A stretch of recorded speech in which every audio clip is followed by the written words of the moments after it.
Lani je bila BMW-jeva sedmica najbolje prodajana luksuzna limuzina na svetu. In ker je bila vmes predstavljena tudi čist nova serija nove klase, je bilo treba neke tiste tehnologije spraviti tudi sem. Mi je prej produktni specialist povedal, da še nikoli ni bilo toliko obsežne prenove. Je rekel, da bi veliko lažje govoril o stvarih, ki so ostale iste kot vseh, ki so nove, ker jih je toliko veliko. Seveda so novosti tudi zunaj. Lučke so zdaj nove s takšnimi zanimivimi elementi, potem ledvičke, da so precej ožje, pa veliko bolj takšne pokončne. Drugače pa želeli ustvariti takšno zelo enostavno podobo s čim manj motečimi elementi, da vse skupaj spade majčkeno bolj elegantno.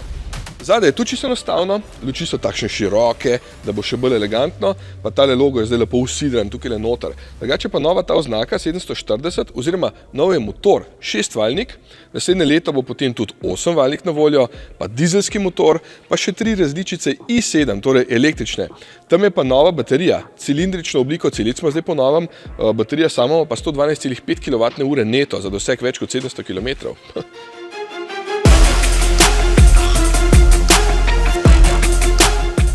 Ok, tukaj se res vidi, da je vse novo, recimo panoramski zaslon po celotni širini avta, potem tale hecen volan, pa seveda 2 zaslona. Ja, 2, tudi sopotnik pa svojega in oba sta takšne čudne večkotne oblike.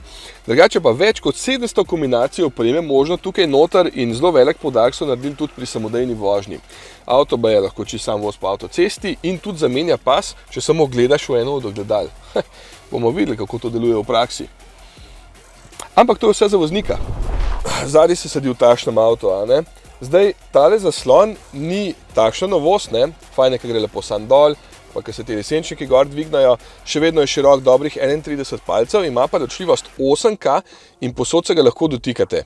Evo, zdaj se je zagnal, tako da ti lahko tukaj v bistvu vse pritiskaš, kar želiš, tudi sopotnik lahko tamle, samo ni toliko pomemben, kaj jaz, Pa lahko tukaj le nastavljaš vse možne stvari, vsebine iščeš, mislim, tega je res ogromno.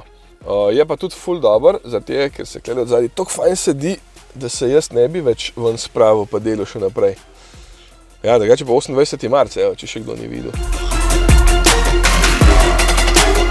To je tudi prvi avto, ki bo pri BMW-ju razširil tehnologije nove klase na vse ostale modele BMW-ja. Julija se začne proizvajati, potem bo pa že na cestah ta 5,39 metrov dolga limuzina.